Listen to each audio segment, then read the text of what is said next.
everybody. I've got another great video for you today. We're going to start updating our freshwater blackwater tank monitor. The old one does still work, but it's gotten kind of in rough shape. They don't make it anymore. It's not very accurate. So we're going to do a sea level 2 and then reconfigure our monitoring system there and see if we can't make it look a little bit better. So let me get you turned around and we'll take a look at what we got, and then we'll kind of go through it as we redo everything. Okay, here's our monitoring system now. We've got our micro touch. This is the original panel. Now we've changed out the switch for the generator due to the old generator had give out, and Cummins couldn't repair it. I mean, I could buy a new one for what they cost to repair it, wouldn't guarantee it. So we updated that, and then I added another one up to the dash. I'll actually show you. This was really kind of convenient. My coach didn't come with this. And there's the one up to the dash. It really makes it convenient. I can start the generator from up front. Okay, so we're going to really focus on this part right here. This is our instant hot water heater. It's fine, I don't have any problem. But this one right here, I'm going to update. It does still function. Well, it does, normally it would function. I got disconnected. But I'm going to kind of update it and see if we can't get a little better sensors on our black tanks and stuff. All right, I'll get you back when we get something going. Okay guys, I pulled the panel out. This is what the panel looks like, and I've kind of made some alterations when I put in that switch. This is the area that we've got now to work with. I'm going to build a new base plate, and we'll go from there. All right. Okay guys, I'm working on here's my original test panel, and I'm got a piece of ABS plastic. You can kind of see it comes in a sheet similar to this, and I've cut it out and started prepping the holes for that. And then back you up a little bit so not so close. And so that will be our base plate for, we will put our new thing there, and our sea level 2 is going to go right there. All right, let me get to work on this and get that cut out. All right, there's the old panel, and there's the new panel. Now there's one more thing I got to do. I've got to take in this new panel, and this little switch, I'm going to replace this pump switch. And that pump switch is off and on, and this is a momentary switch. Now the reason I'm going to do that is I'm going to add in a latching controller so that I can install in the wet bay the second sea level. And the point of that is that when we're doing travel day and I'm disconnecting the water and stuff, the electric, we don't have any problem. We got solar and we have 110, and it'll run all day, air condition, everything. But when I go to switch the water, many times I turn it off and Marilyn's trying to brush her teeth or whatever, and it causes a problem.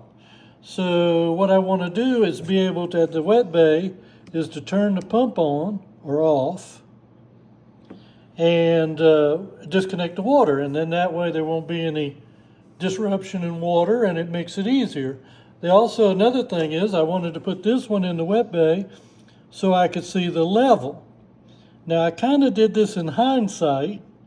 I had bought this one first and had just let it sit in the garage, hadn't done anything, and then I came across they had the Bluetooth one. So I'll also be able to see it on my phone also. I might have put the Bluetooth up in the front one if I'd thought about it ahead, but that's the way it kind of goes. So we're going to switch this. I've already put the switch in this one. You just push the button. I'm going to swap the switch on this one and put it in there so it will go to this latching, which will go to my water pump, and then I can turn the pump off or on from either location. So that should work out. But let's go see how this looks where it goes. Okay, I think that's going to work out pretty well. I think that turned out looking, whoops, I just kind of got it setting up in there. But I think that's going to look pretty well. So thermostat, generator, sea level, air conditioning. I think that cleaned it up and should give me a much better reading too.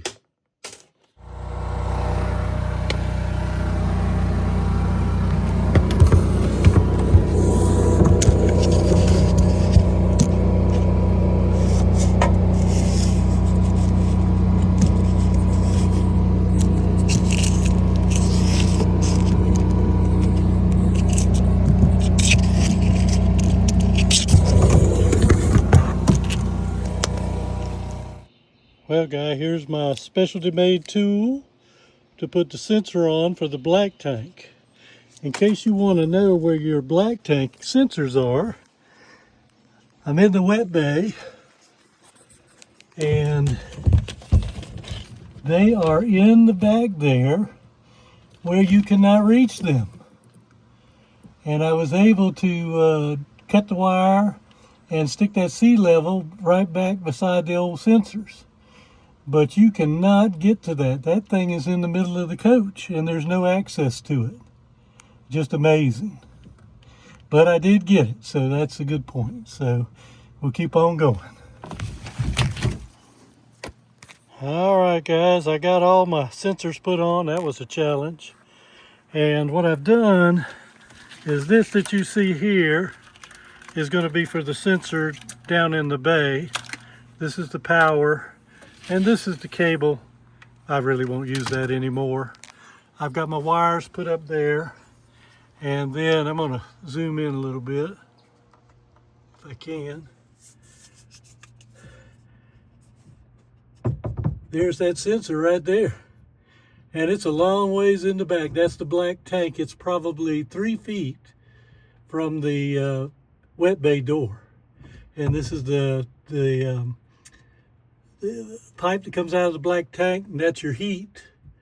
Right there, that's your heat. And this is your gray. Gray's right there, and the gray one was easy.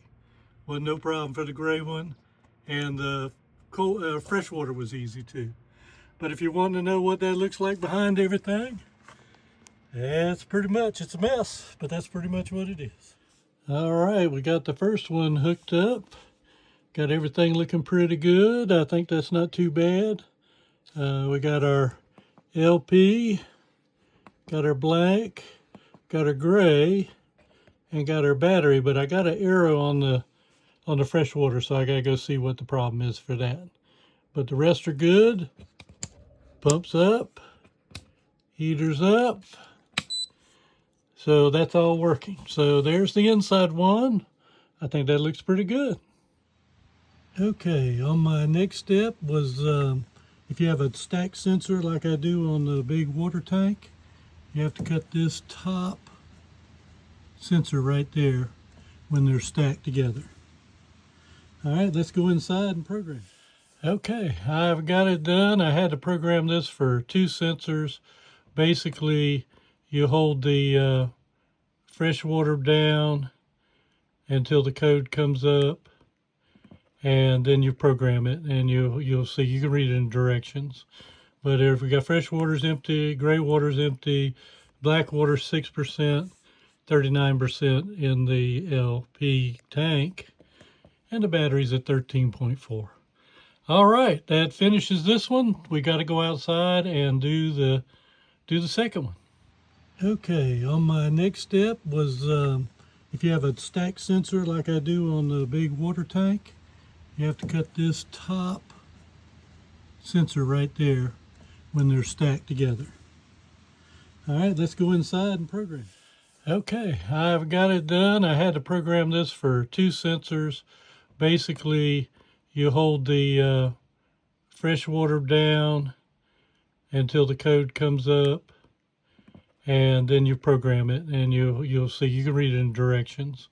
But if we got fresh water's empty, gray water's empty, black water 6%, 39% in the LP tank, and the battery's at 13.4. All right, that finishes this one. We got to go outside and do the second one.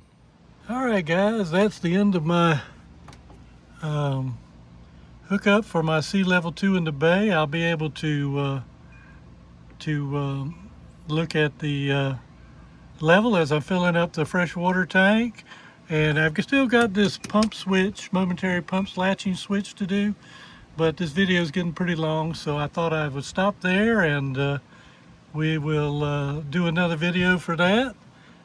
Basically, I took and moved the cable. There was hole just about right size for that, just a slight modification, and that got my bay all squared away, so I'll be able to look at as I'm filling the freshwater tank, and also be able to check the other tanks to see if they're full or not.